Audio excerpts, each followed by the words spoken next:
What's going on, guys? Welcome to the David F. Haas podcast. I'm your host, David F. Haas. Today we're talking about how to go deeper, how to begin to take that next leap. Something that happens when we begin to go down the road of personal development, spiritual growth, whatever you want to call it. We hit plateaus. We have moments where we get to the, especially when things start to go really well, where our life, everything seems to be flowing. We've gotten out of the state of force where life's of struggle and it's hard and we're grinding and we're hustling and we move into this place of flow where everything seems to be easy and effortless and things that we need are just coming into our lives, and you basically just ask for them and they come. And then somewhere along those lines, when we're in this place of where everything is kind of going good, we get complacent or we stop looking within or whatever that may be, and we hit a plateau. And so today's podcast, I want to dig into what to do when you hit this plateau. And if you're like an advanced, I don't want to say advanced, if you're a spiritual seeker, if your goal is enlightenment, if your goal is to move closer to infinite intelligence, God, universe, whatever it is for you, this is something that we have to be aware of, because the one thing that happens is as you begin to move up the scale of consciousness is like your life begins to improve dramatically. And thinking for me, where I was in a state of apathy, where I was the victim of the world and nothing ever went my way and the whole world was against me, to the place where I am now, where I feel like opportunities are limitless. I can do whatever it is that I want to do. Things just seem to work out. It's really easy to say, well, this is it. Like, this is why I'm here. This is, I can just chill out now. But, if you're a real, true spiritual seeker, and I don't even like using the word spiritual seeker because there's some elements of desire in there. But if you're dedicated to the process of spiritual growth, then we have to become aware and conscious of these plateaus. So a great way to do this is to start with your struggle, right? And so this is something that my team was like saying, like, you need to show more of your struggles. And I'm like, well, I don't really feel like I'm struggling in any areas of my life. Like, I really feel like things are flowing. But that's, as I started looking more, I was like, oh, there are some struggles in my life, and they're minor, and I'm aware of them. But these struggles are great opportunities to look within to figure out what we're still holding on to. And they can become these spiritual growth tools, because if we're struggling in an area of our life, that is an indication of a program, a belief system, an emotion that we're avoiding feeling that we need to look at. So one thing that I think is like really important is that we just don't get in the habit of asking for help that often. And when I say ask for help, I'm not talking about asking other people for help. I'm talking about asking God, and I'll use the word God throughout this podcast. You just insert whatever it is for you, whether it's universe, love, family, infinite intelligence, put whatever you want. But for me, it's God. So I'm just going to say God. So we get into this place where everything's going good that we start to forget to ask for the help that we need. Now, this isn't a prayer of desperation. This is just almost like a surrendering or a giving over. And my mentor, Andrew Facca, has this one lesson where he says, like, write out 20 things where you're looking for help with. And a lot of people struggle with coming up with even like 5 things, which is interesting because this is kind of like what this podcast is all about. It's kind of like this plateau. It's like we don't even really know what it is that we're looking for help with. But if you take a second to actually like really look at this list and like really push beyond those 5 things that are kind of like always on the forefront of your mind, then you'll start to realize, oh, there's all kinds of areas in my life where I want or need help. And so this is just such a great strategy or great tool to sit down with pen and paper and write out 20 things that you're looking for help with. And so when I did this, the top 5 kind of come up for me, which is like, I want to move more into abundance. I don't want to be worried about scarcity. I want to be like, especially now with the pandemic and business closures and all this, it's like, having to lay off employees. And it's just like not a mindset that I've grown accustomed to over the last, 7 or 8 years here. I've been in this like abundance mindset, but for me, there has to be these elements of, I have to make good business decisions as well, because if I allow the businesses to go under, then no one's going to have a job, right? So I have to be fiscally responsible. But it has gotten me into this like place where I was for the better part of my life of being in a state of scarcity. So I wrote out, I want to be back in abundance. I want to feel that abundance again. I wrote out, I want to get this the diet under control, because that's the one place that I let slide.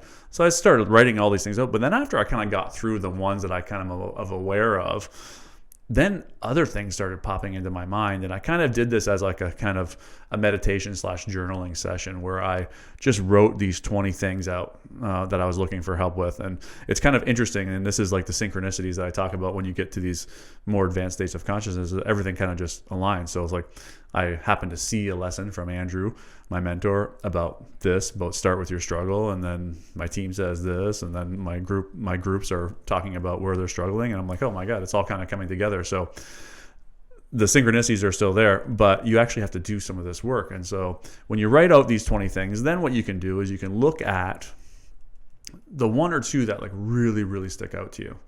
And from there, what you can do is ask yourself, it's like, well, why am I still struggling in this area? And this is the technique that I use to pretty much break free from almost all of the things that were limiting my maximum potential.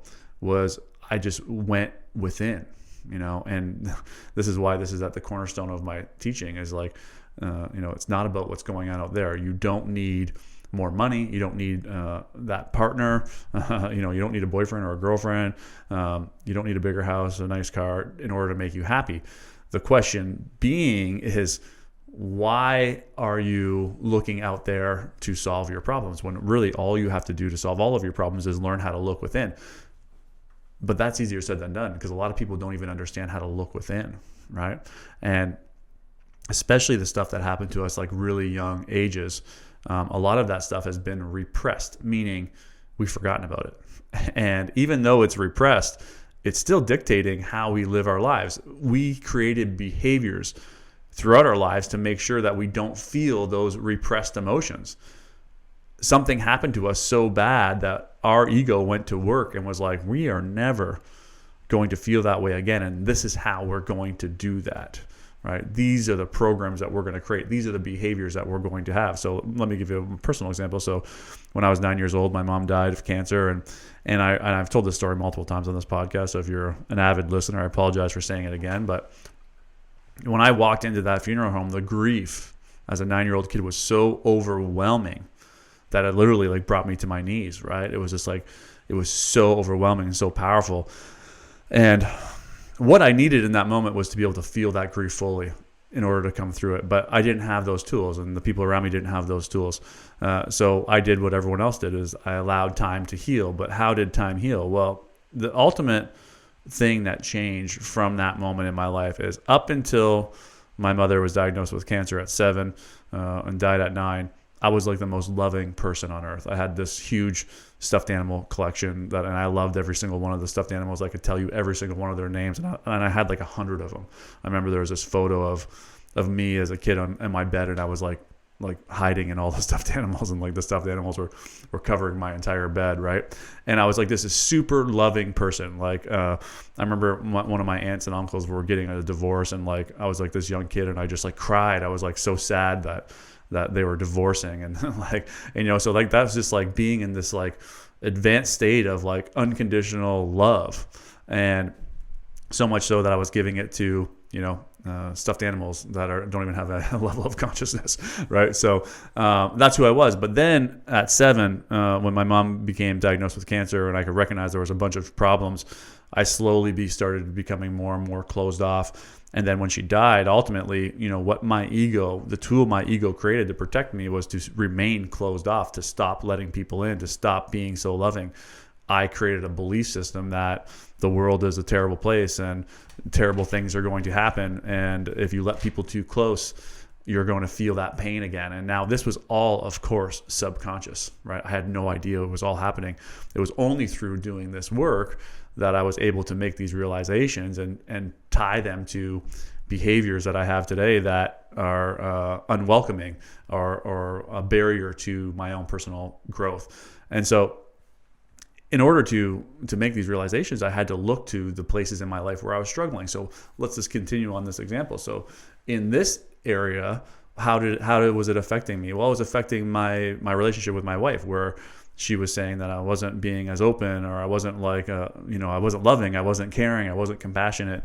And which is funny, because it's like, this is like the things I strive for. My ultimate goal is to be completely unconditionally loving at all times. But, there are difficult times that come up that you struggle to be unconditionally loving. So my wife brings this into my awareness. I'm like, okay, well, what's going on with this? Because I thought I had dealt with all the grief. I thought I had moved through it all. And so as I sat in meditation, there was a recognition that I did not want to show emotional pain to anybody. And those moments that kind of popped into my mind were the moments that kind of shaped who I was today, which was kind of like this cold person that's not really open. And so now, with that realization, with that awareness alone, the letting go process begins. Right? Because now I see and understand why I'm doing the things that I do. So once you kind of shine the light of awareness on it, you take some power back. But the next thing that you need to do is you need to learn how to tune in and feel that emotion fully, right? So I had to go back and like sit in that grief, as opposed to running from it like I did as a 9-year-old. I had to sit in the grief and allow myself to feel it fully. But the ego will do everything in its power to not feel that. Right? The ego will do everything in its power to not feel that pain. So it creates resistance. And that resistance is distraction. That resistance is avoidance. That resistance is, judgment, condemning the feelings, condemning the people involved. There's just all kinds of resistances. But you have to continue to look past those and continue to tune in. And if you allow the resistances to win, then you don't get to face the feeling. You don't get to become free of it. So when we say start with your struggle, the reason I'm giving that advice is because the areas in your life that you're struggling with are the areas in your life where you are refusing in some way, shape, or form to deal with the emotions that are driving those struggles. If that makes sense. Okay. So I'm trying to think of another example that would like really kind of hit home. So the big one for me was desire. And so if I would have wrote back in the day what my number one struggle was, it would have been money, right? I was like, I didn't have enough of it. And I was trapped in desire. And through the work that I did, I was able to see that desire was the thing that was blocking money from coming into my life. And even though I didn't fully understand how dropping desire was going to allow me to move into a place of abundance, I knew that I had to drop it. So I just sat in meditation and said, like, why am I still struggling with desire, right? And then that's when it was revealed to me, this whole long story, but it all was revealed to me in a flash that it was all about an avoidance of shame. I basically felt shame as a kid from the house I grew up in, the cars I drove, and some other incidences. And my ego developed a belief system that I needed to create wealth in order to not feel that pain anymore, right? So once I was able to go back there and tune in and feel that pain fully, then guess what? The desire went away because I no longer was fearful of feeling that pain. I had looked it right in the face and sat there, and I was okay with it, right? So this is why the places in our lives are the windows of opportunity to heal. The places in our lives, that we are struggling in are our windows of opportunity. And those windows, we need to look through them, right? So struggles are gifts. Triggers are gifts. These are things that I say over and over and over again in my life, is that these are your opportunities to look within. So this is the kind of challenge I guess I want to give for you today. Is I want you to write out the 20 areas in your life that you're struggling. And then I want you to surrender them over to a higher power of your understanding and basically say, God, please help me, with these issues in my life. I trust and have faith that you will guide me in the proper direction to become free of them. Now you put your own wording in there, but essentially what you're saying is like, I don't want to do it on my own anymore. And that's where we get trapped as human beings. And, especially the younger generation, because there's something happens like, your prefrontal cortex isn't fully developed until you're like 30. And, this is why most people, spiritual seekers, are usually older, is because we get trapped in this trying to figure everything out on our own, right? And Steve Harvey He has this amazing clip on YouTube. You can check it out, but where he's basically talking about achieving the life that you want and creating the life that you want. And he has this quote, and this is like from the Bible, but it's like, you have not because you ask not, right? And basically he says, it's like, you can't do it on your own. And now this is not about going and finding the people to help you do it. Yeah, that's an element of it. You need to have teams in place, employees, whatever it is. But it's really about asking this infinite intelligence, this all-knowing, all-present, all-powerful power for help. Because when we do that, we stop thinking that we have all the power, and we recognize that there's humility in achieving whatever it is that we want to achieve. And so when you finally kind of open the door to receiving that help, it's going to come flooding in. It's going to come pouring in. But if you never ask, and there's huge resistance to asking, right? And why is that? It's because the ego wants to claim ownership over everything. If you become successful, the ego wants to say, I did that, right? If you get into amazing shape, the ego wants to say, I did that.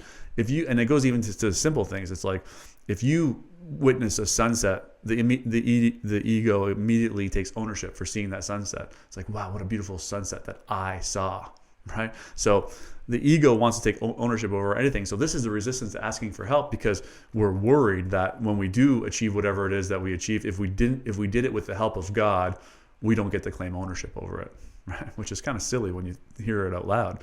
But it's like, because God's help, it doesn't need to be advertised or promoted. You can receive it without telling everyone that you got God's help. But what will happen is, when you really do get the help from a higher power, you are going to want to tell everyone. You're going to want to scream it from the rooftops, because you're going to recognize that this is what everyone is missing, is that ask.